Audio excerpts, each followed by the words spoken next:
Welcome to next exam. आज है 18 दिसंबर 2025 और 18 दिसंबर 2025 से करंट अफेयर्स के जितने भी इंपॉर्टेंट क्वेश्चन बन सकते हैं सारे हम इस वीडियो में डिस्कस करेंगे और हर क्वेश्चन से रिलेटेड इंपॉर्टेंट फैक्ट भी मैं आपको बताऊंगा। तो आप पूरा वीडियो बहुत ध्यान से देखिए। लास्ट में मैं आपसे क्वेश्चन पूछूंगा, उसका आंसर आपको कमेंट बॉक्स में बताना है। तो चलिए स्टार्ट करते हैं। पहला क्वेश्चन है, हाल ही में भारत में पेंशनर्स दिवस कब मनाया गया है? तो ये 17 दिसंबर को मनाया जाता है। तो इस क्वेश्चन का बी ऑप्शन सही है। भारत में पेंशनर्स दिवस ये 17 दिसंबर को मनाया जाता है। पेंशन भोगी दिवस भी इसे कहते हैं। एक्चुअल में जो पेंशन भोगी हैं उनके अधिकारों और उनके गरिमा के लिए एक व्यक्ति हैं, इन्होंने संघर्ष किया था, DS नकारा ने।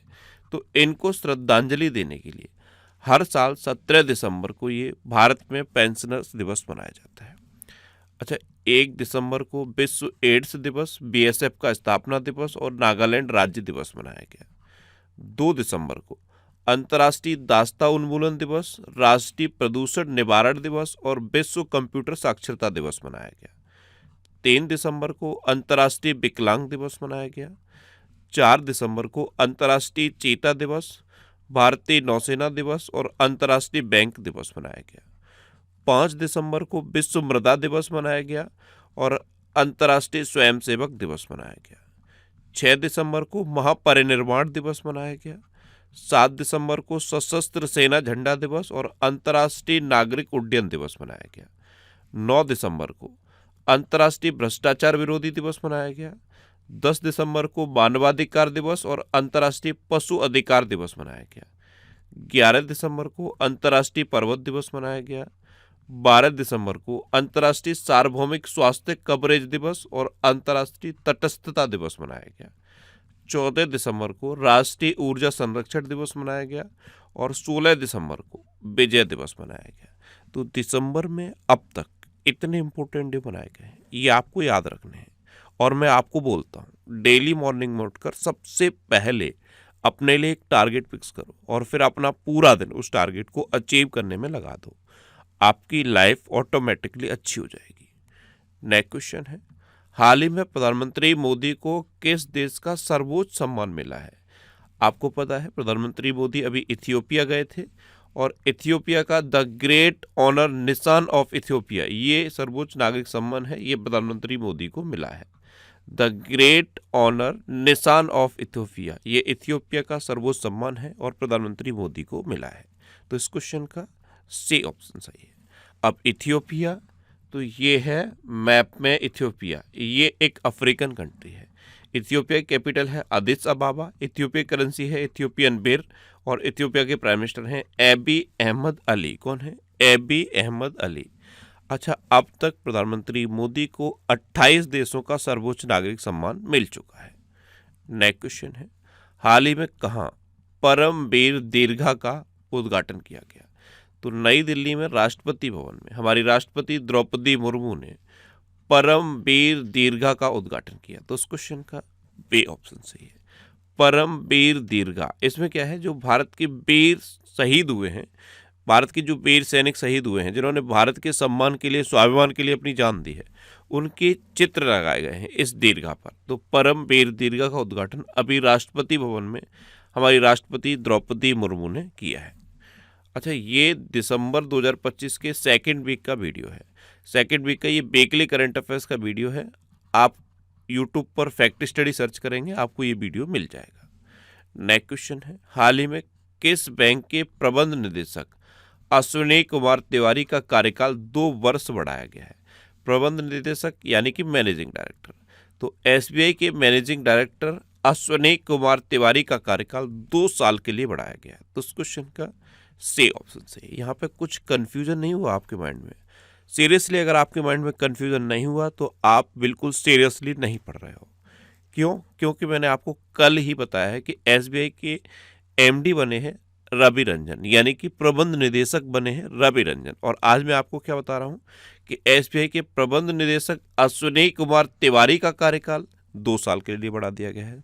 तो कंफ्यूजन होना चाहिए, क्योंकि कल बता दिया कि SBI के प्रबंध निदेशक रवि रंजन बने हैं और आज मैं आपको बता रहा हूं कि SBI के प्रबंध निदेशक अश्विनी कुमार तिवारी का कार्यकाल 2 साल के लिए बढ़ा दिया गया है। होना चाहिए ना कन्फ्यूजन। अब यहाँ पे कन्फ्यूजन ये है, देखो एसबीआई का जो स्ट्रक्चर है, एसबीआई का स्ट्रक्चर ये है कि इसमें एक चेयरमैन होता है और 4 प्रबंध निदेशक होते हैं। क्या होते हैं? 4 प्रबंध निदेशक। उन 4 में से एक तो रवि रंजन हो गए और एक ये है अश्विनी कुमार तिवारी। इनका कार्यकाल 2 साल बढ़ाया गया है। अब ये कन्फ्यूजन आपके माइंड में नहीं होगा क्योंकि 4 प्रबंध निदेशक होते हैं। तो 4 में से एक है ये अश्विनी कुमार तिवारी और एक कल मैंने आपको बताया रवि रंजन है। रवि रंजन अभी नए बने हैं। तो अश्विनी कुमार तिवारी का कार्यकाल 2 साल के लिए बढ़ाया गया है। अब बैंक की बात है तो अभी डीबीएस को द बैंकर द्वारा 2025 का global bank of the year नामित किया गया। बैंक ऑफ बड़ौदा ने 2025 में भारत का सर्वश्रेष्ठ बैंक का पुरस्कार जीता। आरबीआई ने फिनो पेमेंट बैंक को स्मॉल फाइनेंस बैंक में बदलने की सैद्धांतिक मंजूरी दी है। अच्छा, एसबीआई का मार्केट कैप $100 अरब के पार पहुंच गया है। एसबीआई ने इंडिया इंटरनेशनल बुलियन एक्सचेंज का पहला गोल्ड ट्रेड किया है। ग्लोबल फाइनेंस द्वारा एसबीआई को विश्व का सर्वश्रेष्ठ उपभोक्ता बैंक 2025 नामित किया गया और डीपीआईआईटी ने स्टार्टअप के लिए वित्तीय और गैर वित्तीय समर्थन बढ़ाने के लिए कोटक महिंद्रा बैंक के साथ एमओयू साइन किया है। अभी मैंने आपको इथियोपिया बताया था। इथियोपिया का सर्वोच्च नागरिक सम्मान प्रधानमंत्री मोदी को मिल चुका है। इथियोपिया से रिलेटेड एक मोस्ट इंपोर्टेंट क्वेश्चन है, ये आपको मैं पूछ रहा हूँ। अगर आप नहीं भी बता पाओगे तो कल मैं आपको बताऊंगा। वैसे क्या होता है, जो भी क्वेश्चन मैं पूछूं उसका आंसर लिखो और अगर आंसर नहीं पता है तो गूगल करो फिर आंसर लिखो, लेकिन आंसर लिखो। जो लिखते हो ना उसे आप भूलते नहीं हो, इसलिए मैं बार बार लिखने को बोलता हूँ। इथियोपिया से रिलेटेड एक क्वेश्चन है। इथियोपिया का एक ज्वालामुखी है जिसमें एक भारी मात्रा में अभी मीथेन का उत्सर्जन हुआ था। उस ज्वालामुखी का नाम बता दो आप। इथियोपिया का एक ज्वालामुखी है जिसमें विस्फोट हुआ और विस्फोट के बाद भारी मात्रा में मीथेन का उत्सर्जन हुआ। उस ज्वालामुखी का आप नाम बताओ। ये आज का आपका पहला क्वेश्चन है। नेक्स्ट क्वेश्चन है, हाल ही में हांसी किस राज्य का 23वां जिला बनेगा? तो ये हरियाणा का 23वां जिला बनेगा। तो इस क्वेश्चन का बी ऑप्शन सही है। हरियाणा के मुख्यमंत्री ने ये घोषणा की है कि अब हांसी हरियाणा का 23वां जिला बनेगा। अब हरियाणा तो ये है मैप पे हरियाणा। हरियाणा की कैपिटल क्या है? चंडीगढ़। हरियाणा के चीफ मिनिस्टर हैं नायब सिंह सैनी और हरियाणा के गवर्नर हैं प्रोफेसर असीम कुमार घोष। कौन है? प्रोफेसर असीम कुमार घोष। अभी राष्ट्रपति द्रौपदी मुर्मू ने अंबाला एयरवेज से राफेल जेट में उड़ान भरी। गृह मंत्री अमित शाह ने मानेसर में एनएसजी के विशेष अभियान प्रशिक्षण केंद्र की आधारशिला रखी। भारत का पहला क्यूआर आधारित ट्रैफिक चालान भुगतान कियोस्क ये गुरुग्राम में स्थापित किया गया। क्यूआर सुन के क्वेश्चन याद आना चाहिए। अभी एक बैंक है जिसने माई बिजनेस क्यूआर लॉन्च किया है। वो बैंक याद है कौन सी बैंक है? मैं आपको बताता हूँ, एचडीएफसी बैंक है। अच्छा, नितिन गडकरी ने सोनीपत में भारत के पहले electric truck battery swapping station का उद्घाटन किया। हरियाणा सरकार ने महिलाओं के लिए लाडो लक्ष्मी योजना को मंजूरी दी। हरियाणा ने चौथी सब जूनियर अंडर 15 राष्ट्रीय मुक्केबाजी चैंपियनशिप जीती। प्रोफेसर असीम कुमार घोष को हरियाणा का नया राज्यपाल घोषित किया गया और हरियाणा में एशिया की सबसे बड़ी जंगल सफारी बनेगी। अच्छा, हरियाणा में कालेश्वर नेशनल पार्क है, सुल्तानपुर नेशनल पार्क है, कोली रेतन वाइल्ड लाइफ सेंचुरी है, वीर सिकारगढ़ वाइल्ड लाइफ सेंचुरी है, नाहर, चिलचिला और खप्परवास वाइल्ड लाइफ सेंचुरी भी हरियाणा में है। नेक्स्ट क्वेश्चन है, हाल ही में समनुरु शिव शंकरप्पा का निधन हुआ है, वे कौन थे? तो ये कर्नाटक के एक कांग्रेस के नेता थे, यानी कि एक राजनीतिज्ञ थे और अभी इनका निधन हो गया। तो उस क्वेश्चन का डी ऑप्शन सही है। नेक्स्ट क्वेश्चन है, हाल ही में भारत और किस देश के बीच डेजर्ट साइक्लोन सेकंड संयुक्त अभ्यास शुरू हुआ है? तो ये अपने देश भारत और यूएई के बीच शुरू हुआ। तो उस क्वेश्चन का ए ऑप्शन सही है। अब यूएई तो ये है मैप में यूएई। यूएई कैपिटल है अबू धाबी। यूएई करेंसी है यूएई दिरहम और यूएई के प्रेसिडेंट है मोहम्मद बिन ज़याद अल नह्यान। कौन है? मोहम्मद बिन ज़याद अल नह्यान। देखो ये है यूएई, ये बहरीन है और कल मैंने बहरीन से रिलेटेड एक क्वेश्चन बताया था। ये आज का आपका दूसरा क्वेश्चन है। बहरीन का स्थापना दिवस कब मनाया गया? कल ही मैंने आपको बताया है, कमेंट बॉक्स में बताओ। अच्छा, विश्व के सबसे बड़े डेब्यू मीडिया इवेंट के रूप में ब्रिज समिट 2025 का समापन अबू धाबी में हुआ। यूएई ने नए संघीय कानून के तहत डिजिटल दिरहम को वैध मुद्रा घोषित किया। यूएई ने वॉक टू मार्स अभियान शुरू किया। एशिया पैसिफिक सिटीज समिट 2025 का आयोजन दुबई में किया गया।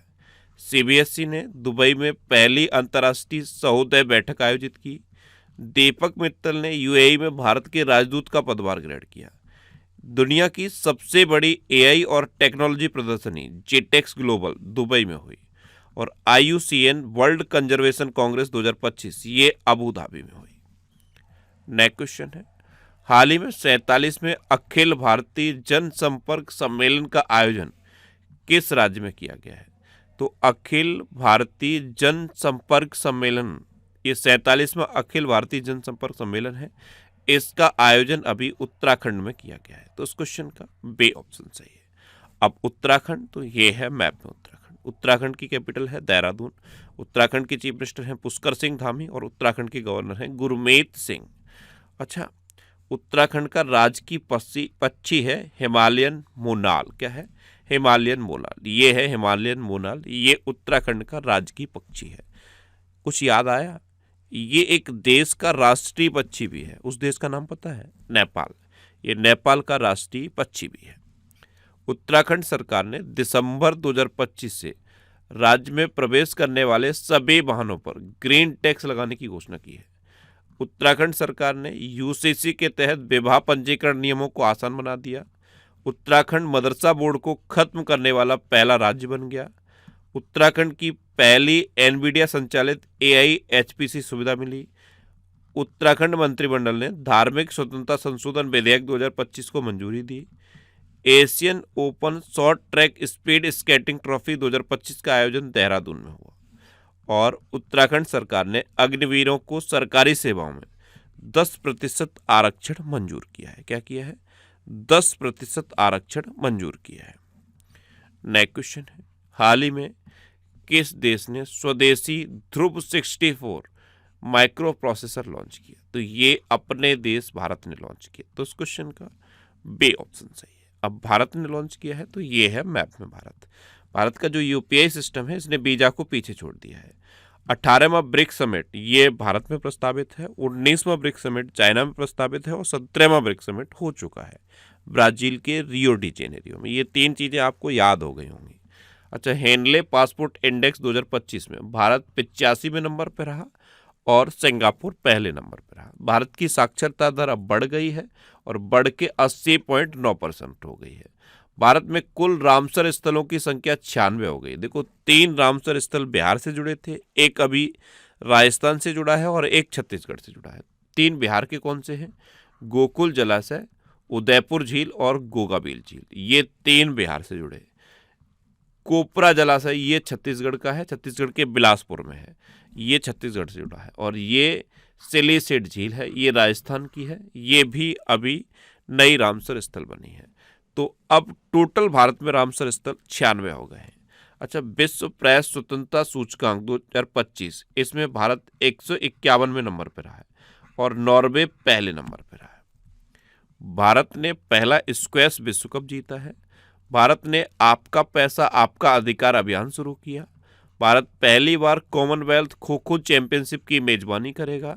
FIH हॉकी पुरुष जूनियर विश्व कप 2025 में भारतीय टीम ने कांस्य पदक जीता है।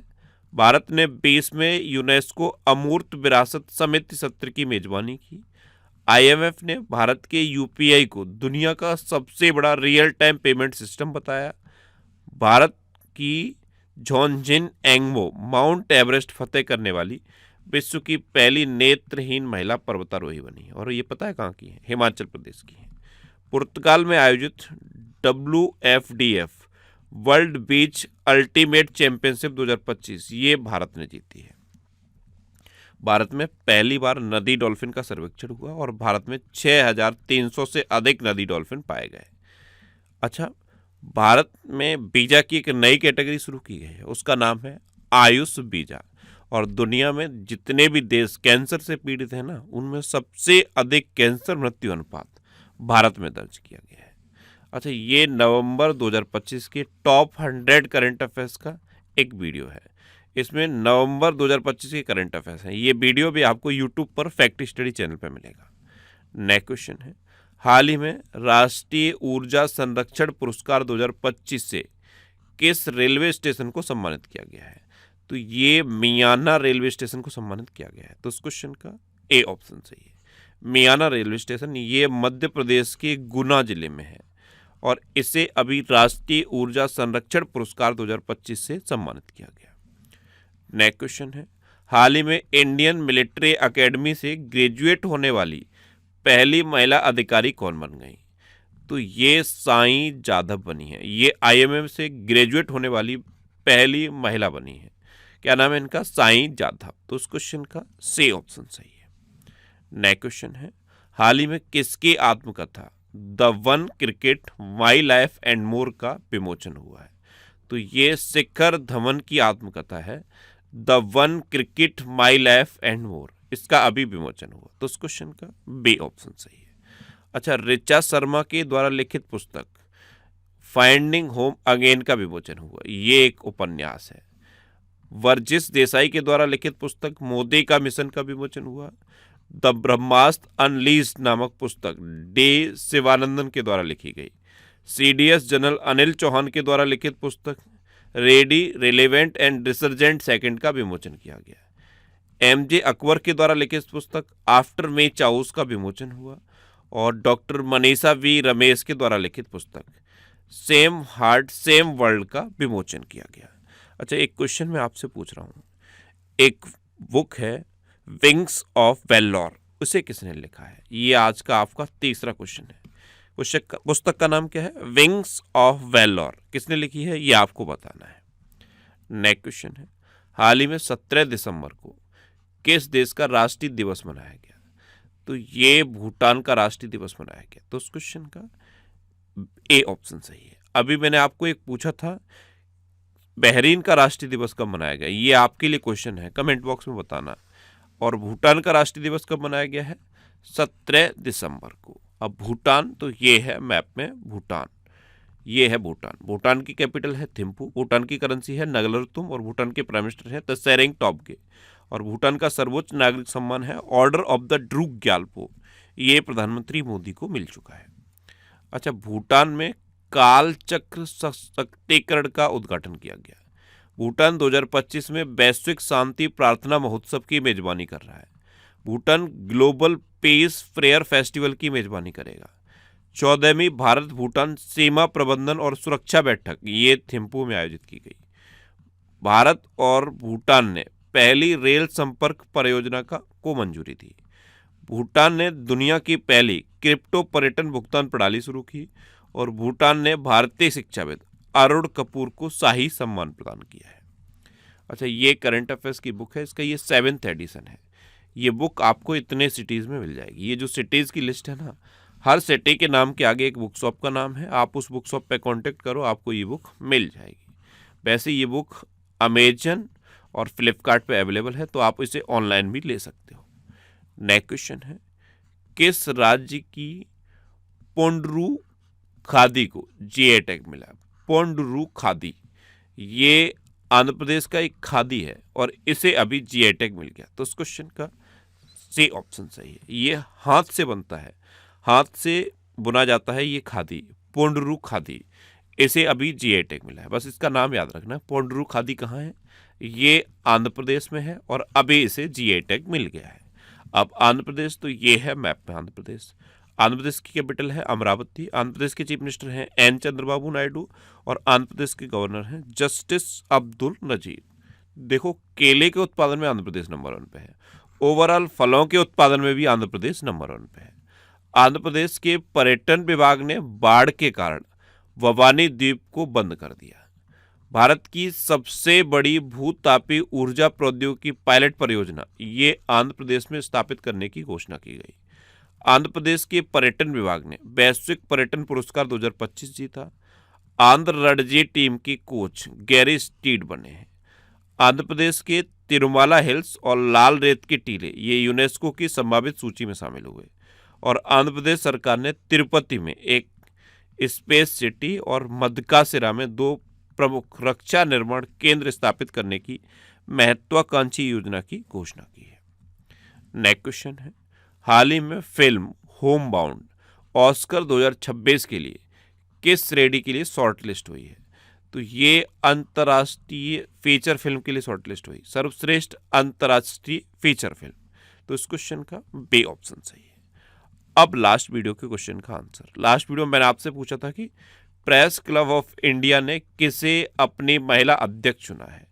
तो ये संगीता बरुआ को चुना, यानी कि इस क्वेश्चन का सी ऑप्शन सही था। और लगभग सभी स्टूडेंट ने इसका आंसर सही दिया और मोस्टली स्टूडेंट ने इसके बारे में डिटेल में लिखा। मैं आपको एक बार फिर बोलूँगा, क्वेश्चन के बारे में आपको जितना ज़्यादा से ज़्यादा पता हो आप लिखा करो, क्योंकि जो चीज़ें आप लिख देते हो फिर उन्हें आप कभी नहीं भूलते। देखो, कल मैंने आपसे पूछा था कि आरबीआई ने अपना एग्जीक्यूटिव डायरेक्टर कैसे बनाया, तो ये उषा जानकी रमन को बनाया। एक क्वेश्चन ये पूछा था कि सचिन तेंदुलकर ने अपना जो स्पोर्ट्स ब्रांड लॉन्च किया उसका नाम क्या है? इसका नाम है 10XU। और एक क्वेश्चन ये पूछा था कि यूनेस्को की क्रिएटिव सिटी ऑफ गैस्ट्रोनॉमी में भारत का पहला शहर कौन सा शामिल हुआ था? तो ये हैदराबाद हुआ। और फाइनल क्वेश्चन का आंसर क्या था? संगीता बरुआ। इसी तरह जितने भी क्वेश्चन मैं पूछता हूँ उनका आंसर लिखा करो और कोशिश करो डिटेल में लिखने की। अच्छा, ये नेक्स्ट एग्जाम का ऑफिशियल व्हाट्सएप चैनल है, इससे आप इस QR कोड को स्कैन करके ज्वाइन कर सकते हो। और ये टेलीग्राम चैनल है, टेलीग्राम पे मैं क्विज भी पोस्ट करता हूँ और सारे PDF पोस्ट करता हूँ, जितने भी वीडियो हैं सबकी PDF पोस्ट करता हूँ। तो अगर आपको PDF डाउनलोड करना है तो आप टेलीग्राम पे नेक्स्ट एग्जाम सर्च करो, ये टेलीग्राम चैनल आपको मिल जाएगा। ये पिछले 12 महीने के 1000 मोस्ट इंपोर्टेंट करंट अफेयर्स के क्वेश्चन की सीरीज है। इसके अब 30 वीडियो अपलोड हो गए हैं। अभी अगर आपको कोई एग्जाम देना है अगले 2-3 महीने में, तो इस सीरीज को आपको कंटिन्यू कर लेना है। आप इस सीरीज को अगर कंटिन्यू कर लोगे तो करंट अफेयर्स की प्रॉब्लम आपकी सॉल्व हो जाएगी। अब आपके लिए रिवीजन के क्वेश्चन। अभी भारत ने पहला स्क्वैश विश्व कप जीता है। मध्य प्रदेश ने खुद को नक्सलवाद मुक्त घोषित किया है। टाइम मैगजीन ने नील मोहन को 2025 का CEO ऑफ द ईयर नामित किया। राजकुमार गोयल ने मुख्य सूचना आयुक्त के पद की शपथ ली। आर्टन कैपिटल के पासपोर्ट इंडेक्स के अनुसार 2025 में दुनिया का सबसे शक्तिशाली पासपोर्ट UAE का घोषित हुआ है। ब्राजील की लुआना लोपेस लारा ये सबसे युवा स्वनिर्मित महिला अरबपति बनी। जर्मनी ने 8वीं बार जूनियर मेंस हॉकी विश्व कप जीता। भारत और नेपाल के बीच संयुक्त अभ्यास सूर्य किरण का 19वां संस्करण पिथौरागढ़ में संपन्न हुआ। रोमन गॉफमैन को अगला मोसाद प्रमुख नियुक्त किया गया। ग्लोबल AI इंडेक्स 2024 में USA टॉप पर रहा। असम की नुमालीगढ़ रिफाइनरी लिमिटेड को 27वां नवरत्न स्टेटस मिला है। इंटरनेशनल बिग कैट अलायंस का 19वां सदस्य रूस बना है। छत्तीसगढ़ का कोपरा जलाशय रामसर साइट घोषित हुआ है। नेपाल में यमतरी त्योहार मनाया गया। फीफा शांति पुरस्कार से डोनाल्ड ट्रंप को सम्मानित किया गया। जोसे एंटोनियो कास्ट ने चिली के राष्ट्रपति का चुनाव जीता। PMO का नाम बदल के सेवा तीर्थ रखा जाएगा। इटली में महिला हत्या को आजीवन कारावास अपराध मानने वाला ऐतिहासिक कानून पारित हुआ। और 16 साल से कम उम्र के बच्चों के लिए विश्व का पहला सोशल मीडिया प्रतिबंध ये ऑस्ट्रेलिया में लागू हुआ। अब आपके लिए आज का क्वेश्चन है, हाल ही में IPL इतिहास के सबसे महंगे विदेशी खिलाड़ी कौन बने हैं? 4 ऑप्शन दिए गए हैं, इनमें से आपको अपना आंसर बताना है। और इसके अलावा हम हमारे फेसबुक पेज पर previous year question daily post करते हैं, तो आप फेसबुक पर नेक्स्ट एग्जाम सर्च करके हमारा फेसबुक पेज ज्वाइन कर सकते हैं, क्योंकि प्रीवियस ईयर क्वेश्चन आपको बहुत हेल्प करते हैं। अगर आपको किसी क्वेश्चन में कोई डाउट होता है या आपको अपने करियर से रिलेटेड भी कोई प्रॉब्लम है, तो आप इंस्टाग्राम, फेसबुक और X पर इंद्रेश RC सर्च करके आप मेरे साथ जुड़ सकते हैं और कोई भी डाउट, कोई भी confusion without any hesitation discuss कर सकते हैं। तो ये था आज का हमारा करंट अफेयर्स का वीडियो। आपको ये वीडियो कैसा लगा प्लीज़ कमेंट बॉक्स में ज़रूर बताना। और अगर अभी तक भी आपने हमारे इस चैनल को सब्सक्राइब नहीं किया है तो इसे आप सब्सक्राइब कर लीजिए। आपको इस चैनल से निश्चित ही मदद मिलेगी। जब भी आपसे सब्सक्राइब करेंगे तो बराबर में एक बेल आइकन बन के आएगा, आप उस बेल आइकन पर जरूर क्लिक कर लें, जिससे कि आपको डेली मॉर्निंग में करंट अफेयर्स की वीडियो मिलती रहे। Next exam always with you. Thanks for watching.